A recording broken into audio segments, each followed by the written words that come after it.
నాడు బెంగాల్ అసెంబ్లీ ఎన్నికల్లో bumper voting నమోదవుతోంది. తమిళనాట మధ్యాహ్నం 3 గంటల వరకు 70% పోలింగ్ నమోదైంది. ఇక బెంగాల్లో మధ్యాహ్నం 3 వరకు 78.77% ఓటింగ్ నమోదైంది. గ్రామీణ పట్టణ ప్రాంతాల్లో భారీగా పోలింగ్ నమోదవుతోంది.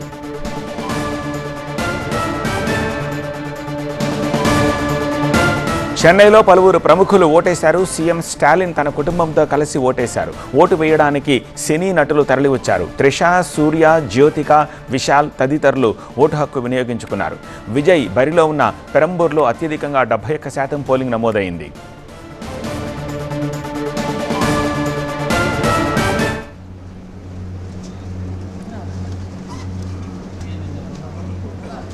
ఇక కొత్త జంటలు ముహూర్తం ప్రకారం 3 ముళ్ళు పడిన తర్వాత పోలింగ్ స్టేషన్కు రావడం ఆకట్టుకుంటోంది. కాంచీపురంలో రవి అనే పెళ్లి కొడుకు పెళ్లి కూతురుతో కలిసి ఓటేశాడు.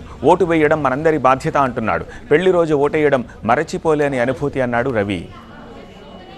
ఇక తిరుపత్తూరులో మరో జంట కూడా పెళ్లి మండపం నుంచి పోలింగ్ కేంద్రానికి అడుగులు వేశారు. వధూవరులిద్దరూ కలిసి ఓటు వేసి జనంలో చైతన్యం పెంచారు. తమిళనాడులో ఇవాళ పెళ్లిళ్లు బాగానే జరుగుతున్నాయి. వధూవరుల ఓటింగ్ ఇంట్రెస్టింగ్గా మారింది. ఇక బెంగాల్లో పోలింగ్ సరళిని పరిశీలించారు కేంద్ర హోంశాఖ మంత్రి అమిత్ షా. వార్ రూమ్లో బీజేపీ కార్యకర్తలతో కలిసి పోలింగ్ సరళిని పరిశీలించారు.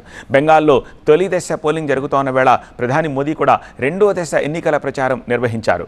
మధురాపూర్లో సభతో పాటు ఇతర సభల్లో కూడా పాల్గొన్నారు. అసెంబ్లీ ఎన్నికల వేళ బెంగాల్లోనే ప్రధాని మోదీ, అమిత్ షాలు క్యాంపు పెట్టడం ప్రాధాన్యత సంతరించుకుంది.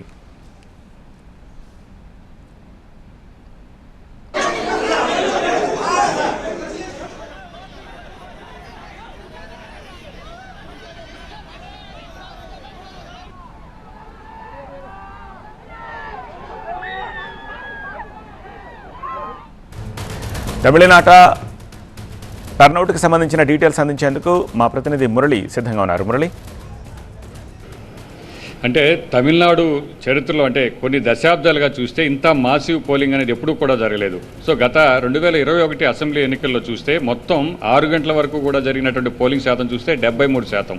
ఇక్కడ ఇవాళ జరుగుతున్నటువంటి ఈ పోలింగ్ సంబంధించి మధ్యాహ్నం 3 గంటలకే 70% పోలింగ్ నమోదైంది. అంటే ఇంకా 3 గంటల పాటు పోలింగ్ కొనసాగాల్సి ఉంది. ఇంకా మధ్యాహ్నం 3 గంటల వరకు కూడా చాలా తక్కువ పోలింగ్ అనేది ఉంటుంది మామూలుగా సాధారణంగా అయితే. కానీ ఈసారి మాత్రం 3 గంటల వరకు కూడా అత్యధిక పోలింగ్ అనేది నమోదైంది. సో మనం చూస్తూ ఉన్నాం పోలింగ్ కేంద్రాల వద్ద ఇప్పటి వరకు కూడా ఇంకా బారులు తీరి ఉన్నటువంటి ఓటర్లు మనం చూస్తున్నాం. ఇంకా 5 గంటల సమయం అయింది. ఇంకా మరొక గంట పాటు కూడా పోలింగ్ అనేది ఉంటుంది. అప్పటి వరకు కూడా ఎవరైతే క్యూ లైన్లో వేచి ఉంటారో వారందరికీ కూడా ఓటు వేసేటువంటి అవకాశం కల్పిస్తామని ఇప్పటికే ఈసీ కూడా చెప్పింది. అంటే గతంతో పోలిస్తే భారీగా పోలింగ్ శాతం పెరిగింది. సో ఇప్పుడున్నటువంటి పోలింగ్ శాతానికి మరొక 3 గంటల పోలింగ్ శాతం యాడ్ చేసుకుంటే ఖచ్చితంగా 80% దాటి 90% వరకు కూడా మధ్యలో వచ్చేటువంటి అవకాశం ఉందని ఎన్నికల సంఘం అధికారులు అంచనా వేస్తున్నారు. సో పోలింగ్ శాతం పెంచడం కోసం అధికారులు చేసినటువంటి ప్రయత్నం ఫలించిందా లేదా ప్రజల్లో మార్పు కోసం ఈ విధంగా అందరూ కూడా ఓటు వేయాలని చెప్పి ప్రతి ఒక్కరూ కూడా వస్తున్నారు. అందులోనూ ఈసారి కొత్తగా వచ్చినటువంటి యువ ఓటర్లు కొత్త ఓటర్లుగా వచ్చినటువంటి వారు దాదాపు 15 లక్షల మంది ఉన్నారు. సో వీరందరూ కూడా పోటీ పడి ఓటు వేయడానికి వచ్చినటువంటి కారణంగానే ఓటింగ్ శాతం పెరిగిందా. సో ఎవరికి వారు లెక్కలు వేసుకుంటూ ఉన్నారు. పెరిగినటువంటి ఓటింగ్ శాతం మాకే పనిచేస్తుందని 3 పార్టీలు కూడా చెప్పుకుంటున్నటువంటి పరిస్థితి మనం చూస్తూ ఉన్నాం.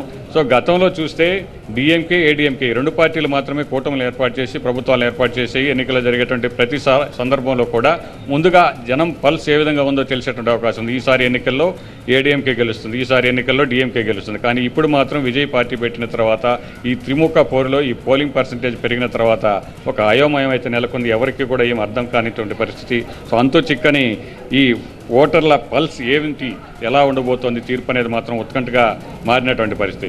సో ఇప్పటివరకు చూస్తే విజయ్ పోటీ చేసినటువంటి చెన్నై నగరంలో ఇక్కడ మనం ప్రధానంగా చూడాల్సింది ఎప్పుడు కూడా పోలింగ్ శాతం అనేది అర్బన్లో చాలా తక్కువగా ఉంటుంది.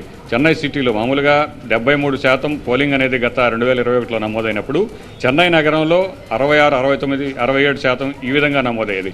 కానీ ఇప్పుడు చెన్నై సిటీ మొత్తం కూడా 69% పోలింగ్ నమోదైతే విజయ్ చెన్నై సిటీ పరిధిలో పోటీ చేస్తున్నటువంటి పెరంబూరులో 71% పోలింగ్ అనేది ఇప్పటివరకు నమోదైంది. అంటే విజయ్ పోటీ చేస్తున్నటువంటి ఆ ప్రాంతంలో ఓటర్లు పోటీపడి మరి ఓట్లు వేశారని మనం చాలా స్పష్టంగా చూడొచ్చు.